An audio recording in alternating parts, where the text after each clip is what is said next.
Hello students, पिछले parts में हम लोगों ने पढ़ा था इलेक्ट्रिक चार्ज और आज हम लोगों को उसी का सेकंड पार्ट पढ़ना है, इलेक्ट्रिक फोर्स।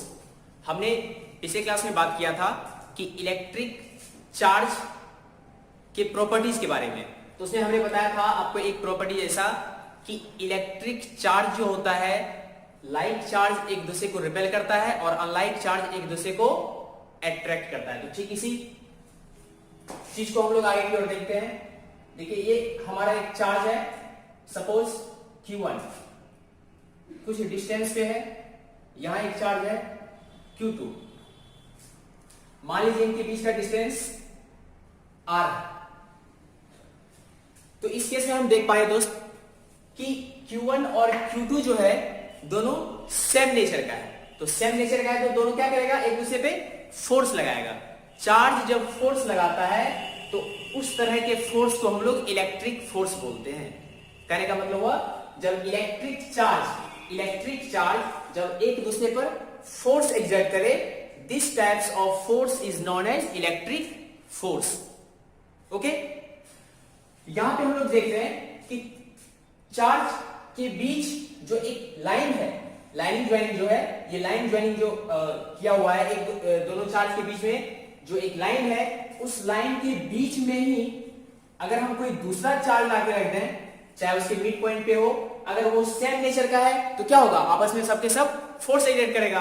अगर डिफरेंट नेचर का यहाँ पे आ जाए, नेगेटिव चार्ज कोई भी आ जाए तो क्या करेगा, ये इसको अट्रैक्ट करेगा और फिर ये भी इसको क्या करेगा, अट्रैक्ट करेगा।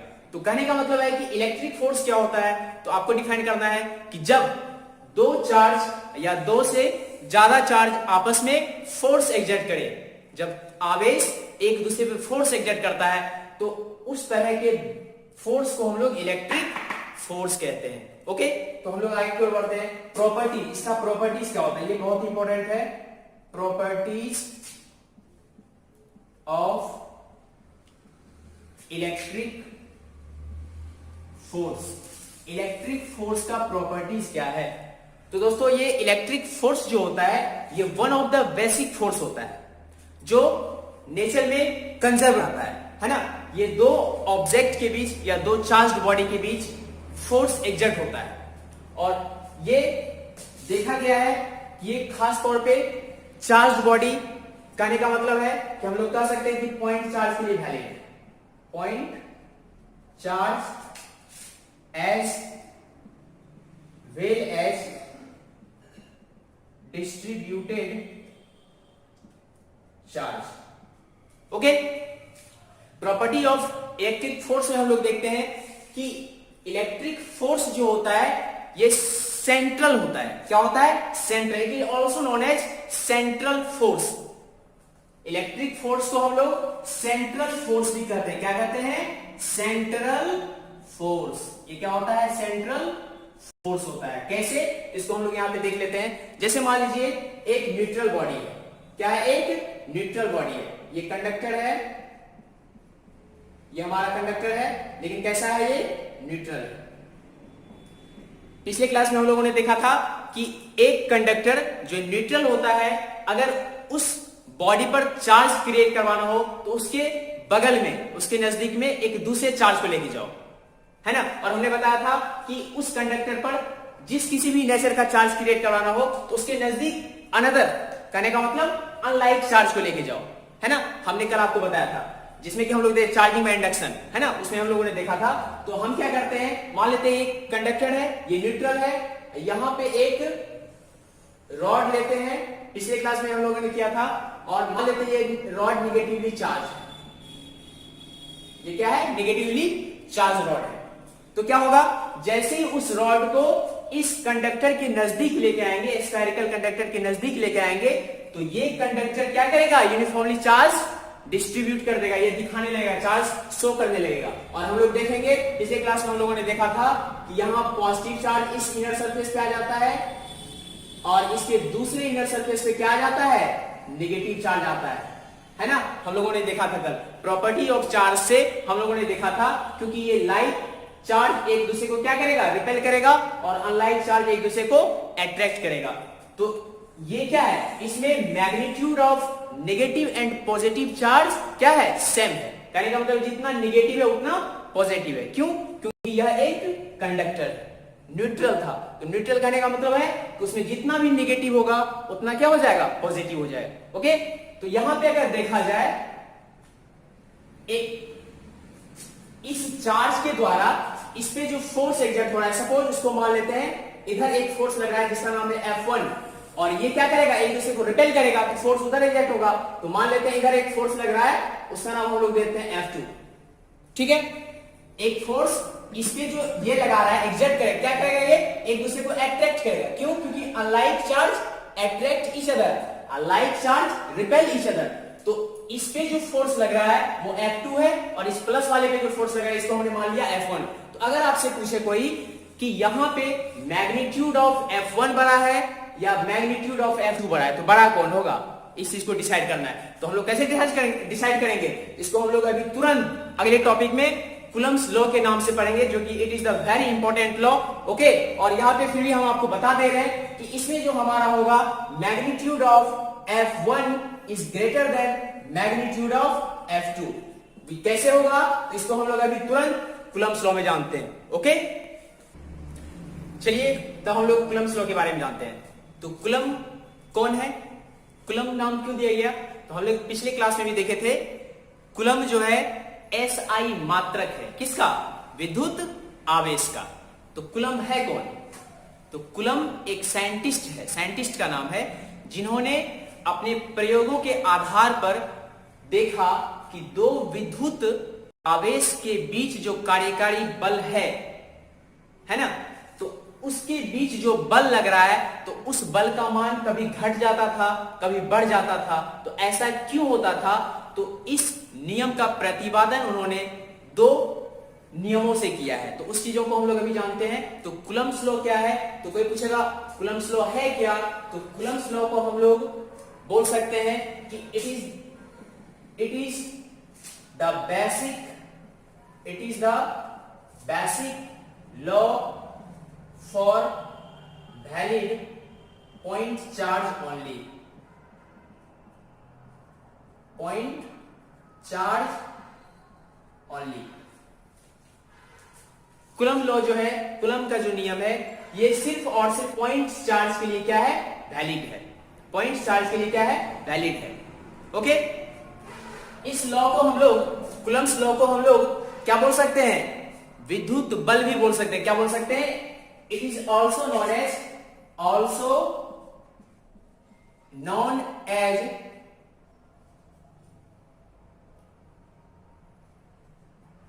इलेक्ट्रिक फोर्स या लॉज ऑफ इलेक्ट्रिक फोर्स, विद्युत बल का नियम भी बोल सकते हैं। एक कुलम्स लॉ क्या है, विद्युत बल का नियम भी है। तो कुलम्स लॉ में हम लोग क्या देखते हैं, तो हम लोगों ने अभी तुरंत पढ़ा कि दो आवेश अगर समान प्रकृति का है तो दोनों आवेश एक दूसरे पर प्रतिकर्षण का बल लगाते हैं, और जब वही आवेश असमान प्रकृति का हो जाता है तो वो आवेश एक दूसरे पर कौन सा बल लगाते हैं, आकर्षण का बल लगाते हैं। तो कुलम्स लॉ ने इसी चीज को दो नियम में बताया है। इसके द्वारा दो नियम दिया गया है। इट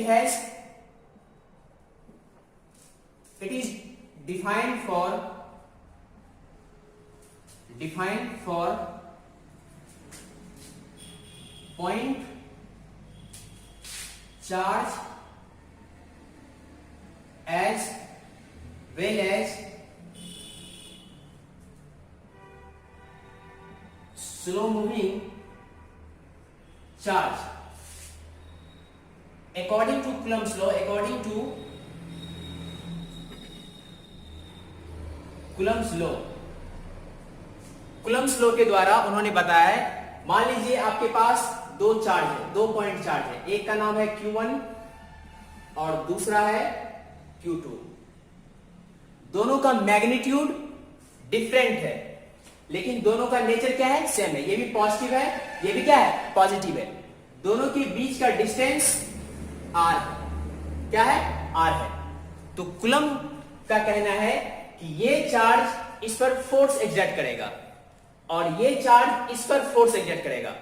और वो फोर्स जो होगा, फोर्स का मैग्नीट्यूड बराबर होना चाहिए। कहने का मतलब ये इस पर जितना फोर्स एग्जर्ट करेगा, ये चार्ज भी उस पर उतना ही फोर्स एग्जर्ट करेगा। तो ये फोर्स लगाएगा इसके किधर, इस डायरेक्शन में।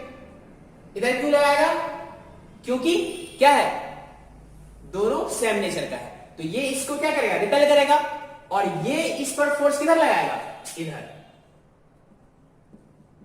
ओके, क्यों लगा रहा है इधर, क्योंकि ये और ये इन दोनों का नेचर क्या है, सेम है। तो ये इसको क्या करेगा, रिपेल करेगा, और किधर करेगा रिपेल, बाहर की तरफ। तो कूलम का कहना है कि कूलम का क्या कहना है, कूलम का कहना है कि ये जो फोर्स होता है, ये फोर्स जो होता है, ये फोर्स डायरेक्टली प्रोपोर्शनल होता है Q1 और Q2 का। कहने का मतलब है product of Q1 and Q2, दोनों चार्ज का जो प्रोडक्ट होगा वह इलेक्ट्रिक फोर्स के डायरेक्टली प्रोपोर्शनल होगा, और उन चार्ज के बीच का जो डिस्टेंस है वह उस फोर्स के इनवर्सली प्रोपोर्शनल का स्क्वायर होगा। कहने का मतलब square of the distance is inversely proportional to the electric force. ये कूलम्स का कहना है। जब हम लोग क्या करते हैं, फ्रॉम 1 एंड 2 देखते हैं, तो ये फोर्स जो होता है ये डायरेक्टली प्रोपोर्शनल है Q1 Q2 और इनवर्सली है R स्क्वायर के। ओके, और जब हम लोग इस प्रोपोर्शनलिटी के साइन को रिप्लेस करते हैं तो यहां पे एक हमारा K कांस्टेंट आता है, हो जाता है K Q1 Q2 upon R square. तो it is electric force. It is क्या, इलेक्ट्रिक फोर्स। और इलेक्ट्रिक फोर्स फोर्स है, फोर्स कौन सा क्वांटिटी होता है, वेक्टर क्वांटिटी होता है। तो इलेक्ट्रिक फोर्स भी कौन सा क्वांटिटी है, वेक्टर क्वांटिटी है। तो कूलम्स लॉ के द्वारा हमने अभी इलेक्ट्रिक फोर्स कैलकुलेट किया, और हमारा ये कितना है, K Q1 Q2 upon R square.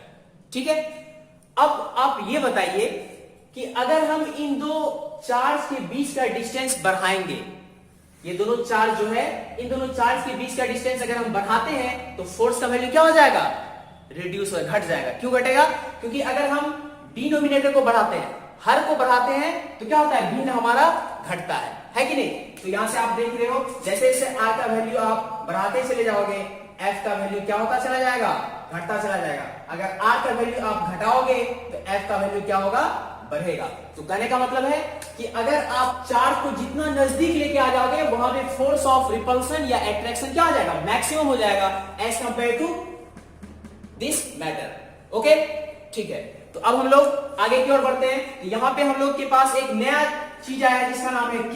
ये K क्या है, K है क्या, इसके बारे में हम लोग जानते हैं। ये K कांस्टेंट है, क्या है, कांस्टेंट। और इसको हम लोग कांस्टेंट भी बोल सकते हैं, या इसको हम लोग बोल सकते हैं कूलम कांस्टेंट। क्या बोल सकते हैं, कूलम कांस्टेंट, जिसका वैल्यू होता है, इसका वैल्यू कितना होता है, इसका वैल्यू होता है 1/4 पाई एप्सिलॉन नॉट। क्या होता है, 1/4 पाई एप्सिलॉन नॉट। ओके, और इसका जो न्यूमेरिकल वैल्यू होता है, ये होता है 9 × 10⁹ न्यूटन मीटर स्क्वायर पर कूलम स्क्वायर। ये होता कैसे है, आपको हम अभी तुरंत बताएंगे। K का वैल्यू इतना कैसे आता है और ये क्या है, ये सब अभी तुरंत इसी वीडियो में हम लोग देखते हैं। ठीक है, अब हम लोग देखते हैं कि K का वैल्यू 9 × 10⁹ और ये जो इसका यूनिट है ये कैसे होता है, इस चीज को हम लोग देखते हैं। उससे पहले हम लोग ये देख लेते हैं कि जो F है इसका डायमेंशनल फॉर्मूला क्या है। डायमेंशनल फॉर्मूला, डायमेंशनल फॉर्मूला, तो डायमेंशनल फॉर्मूला क्या होगा, F बराबर क्या होता है, F बराबर ma। आप क्लास 9th में पढ़े हैं, बहुत इजीली हम वहां से कैलकुलेट कर सकते हैं। F का वैल्यू क्या, F बराबर क्या होता है, ma। आप पढ़े ना क्लास 9th में। तो देखिए m क्या है, मास है, मास ऑफ द ऑब्जेक्ट, और a इज द एक्सीलरेशन। इसका यूनिट क्या होता है, मीटर पर सेकेंड स्क्वायर। क्या होता है, मीटर पर सेकेंड स्क्वायर। ये मीटर क्या है, किसी भी लेंथ को हम लोग मेजर करते हैं, लेंथ, और ये सेकेंड क्या है, टाइम, t का स्क्वायर। तो इसका क्या हो जाएगा, m l t स्क्वायर। इस तरह से इसको जैसे ही ऊपर लेके जाएंगे, इसको जैसे ही ऊपर लेके जाएंगे क्या हो जाएगा, m l t। इसको जैसे ऊपर लेके जाएंगे, डिवाइड के फॉर्म में था, ऊपर आएगा तो ये प्लस वाला साइन क्या हो जाएगा, माइनस हो जाएगा। क्या हो जाएगा, mlt minus 2। It is the dimensional formula of electric force. Okay, चलिए देखिए, तो हम लोग K का वैल्यू कैसे कैलकुलेट करते हैं। K is equal to 9 into 10 to the power 9 metre metre square पर कूलम स्क्वायर। ये कैसे आता है, तो मैक्सवेल ने अपने प्रयोगों में दिखाया था कि प्रकाश जो होता है एक विद्युत चुंबकीय तरंग होता है। इस चीज को आप लोग जानते हैं। उन्होंने एक रिलेशन बताया था कि C is equal to 1 upon mu into epsilon naught, mu into epsilon naught. ये म्यू क्या है, यह है परमिबिलिटी, परमिबिलिटी। ये एप्सिलॉन नॉट क्या है, परमिटिविटी, परमिटिविटी। एप्सिलॉन नॉट सभी मीडियम का अलग अलग होता है। ऐसे देखा गया जनरल केस में एयर का या निर्वात का क्या होता है, 1 होता है, और मीडियम पे डिपेंड करता है कि एप्सिलॉन नॉट का वैल्यू क्या होगा। ओके, सी क्या है, तो C is the speed of light. C क्या है बालक, स्पीड ऑफ लाइट। तो आप लोग जानते हो सी का वैल्यू होता है 3 into 10 to the power 8 metre पर सेकेंड होता है ना। परमिबिलिटी म्यू, म्यू का वैल्यू होता है 4 पाई इंटू 10 इनवर्स 7 हेनरी पर मीटर। ओके, हमको एप्सिलॉन नॉट का वैल्यू कैलकुलेट करना है, तो how to calculate epsilon naught, तो आराम से हम लोग इजीली कर सकते हैं। कैसे कर सकते हैं, तो 3 इंटू 10 टू द पावर 8, आप यूनिट रख के भी कर सकते हो, अगर यूनिट नहीं भी रखेंगे तो अंत में जो आने का होगा आ ही जाएगा। तो 3 into 10 to the power 8 is equal to square root of 1 upon क्या हो जाएगा बालक, 4 pi into 10 inverse 7 into epsilon naught, है ना। अब क्या करेंगे, स्क्वायरिंग बोथ साइड कर देंगे। क्या कर देंगे, स्क्वायरिंग बोथ साइड।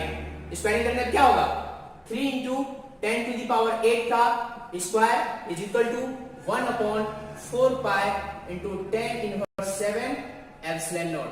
ये क्या हो जाएगा, खत्म हो जाएगा ना, स्क्वायर करेंगे तो ये क्या हो जाएगा, खत्म हो जाएगा। और जब यहां से आप लोग एप्सिलॉन नॉट का वैल्यू कैलकुलेट करोगे तो क्या हो जाएगा, 1 by 4 pi into 10 inverse 7 into 3 into 10 to the power 8 का स्क्वायर। और जब इसको आप सॉल्व करोगे तो यहां से आपका एप्सिलॉन नॉट का वैल्यू आएगा 8.84 into 10 inverse 12। Okay, coulomb square पर न्यूटन मीटर स्क्वायर।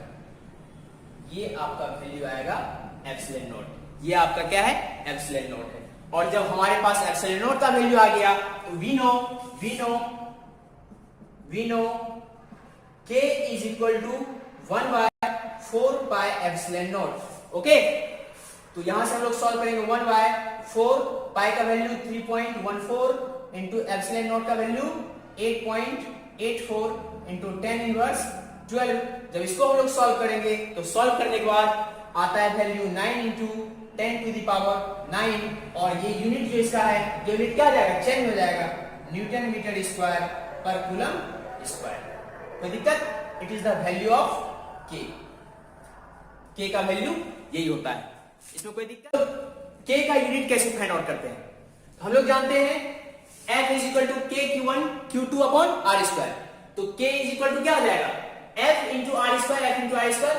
ये इधर मल्टीप्लाई के फॉर्म में रहेगा, क्या हो जाएगा, डिवाइड क्या हो जाएगा, Q1 इंटू Q2। तो फोर्स का यूनिट क्या होता है, न्यूटन। R क्या है, डिस्टेंस, डिस्टेंस का यूनिट मीटर, तो 2 ठो R है, तो मीटर इंटू मीटर क्या हो जाएगा, मीटर स्क्वायर अपॉन क्या हो जाएगा, Q क्या है, चार्ज, इलेक्ट्रिक चार्ज का यूनिट क्या होता है, कूलम, तो कूलम इंटू कूलम, तो क्या हो जाएगा, newton metre square upon coulomb square. तो ये पावर अगर ये इनवर्स में चला जाएगा, ये इसको जब ऊपर भेजेंगे तो क्या हो जाएगा, इनवर्स में चला जाएगा, तो क्या हो जाएगा, न्यूटन मीटर स्क्वायर पर कूलम स्क्वायर। ये क्या है, यूनिट ऑफ K। कोई दिक्कत। एक छोटा सा टॉपिक होता है हमारा रिलेटिव परमिटिविटी, रिलेटिव परमिटिविटी, इसको हम लोग एप्सिलॉन R से डिनोट करते हैं।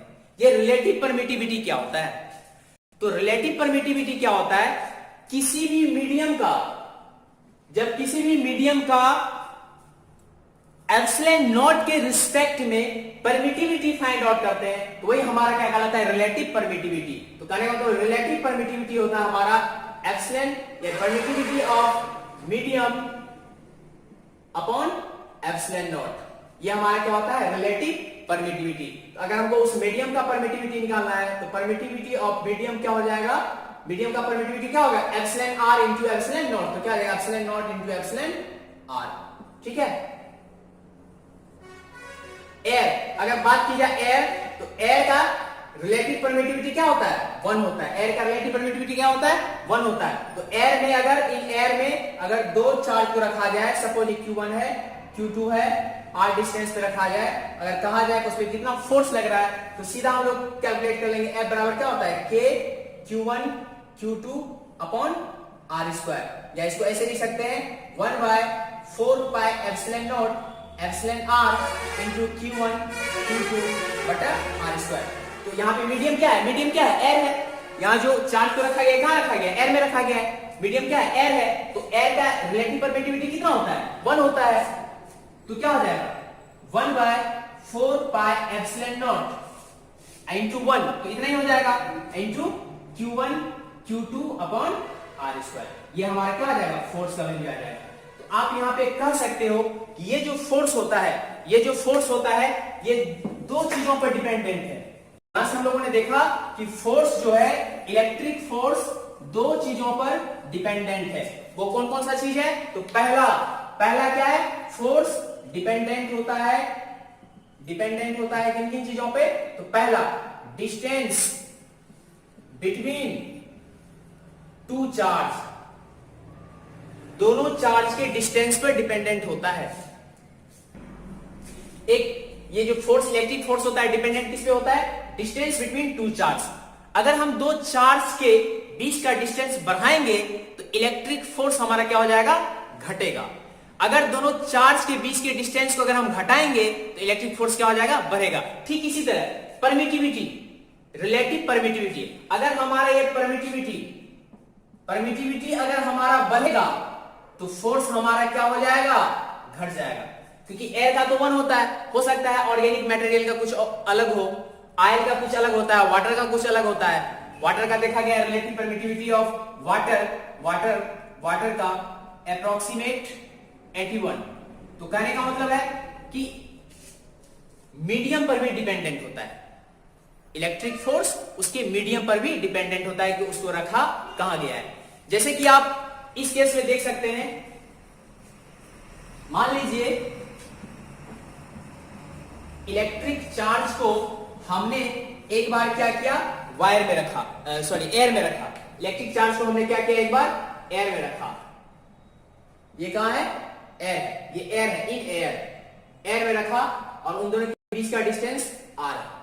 तो इस समय जो हमारा फोर्स होगा क्या होगा, k Q1, या इस तरह से लिखिए 1/4 पाई epsilon not Q1 Q2 upon r square होगा। कोई दिक्कत? अगर इसी चार्ज को हम लोग इस चार्ज के बीच में कोई मीडियम लाके रख देते हैं, सपोज यहां पे कोई मीडियम है, ये कोई मीडियम है, इस बीच में कोई मीडियम आ गया, तो इस मीडियम का परमिटिविटी क्या होगा, कुछ अलग हो जाएगा। इस मीडियम का परमिटिविटी कुछ अलग हो जाएगा और इसका कुछ ना कुछ डिस्टेंस भी तो हो जाएगा, मीडियम का कुछ ना कुछ डिस्टेंस हो जाएगा। परमिटिविटी भी इस मीडियम का कुछ ना कुछ हो जाएगा, एप्सिलॉन m मान लेते हैं। तो इसके बीच जब फोर्स हम लोग कैलकुलेट करेंगे तो क्या आ जाएगा, 1/4 पाई epsilon naught into epsilon r, okay, into distance rm का स्क्वायर अपन क्या आ जाएगा, Q1 इंटू Q2। मान लीजिए इसको इक्वेशन नंबर 1, इसको मान लीजिए 2। तो अगर हम कंपेयर करते हैं,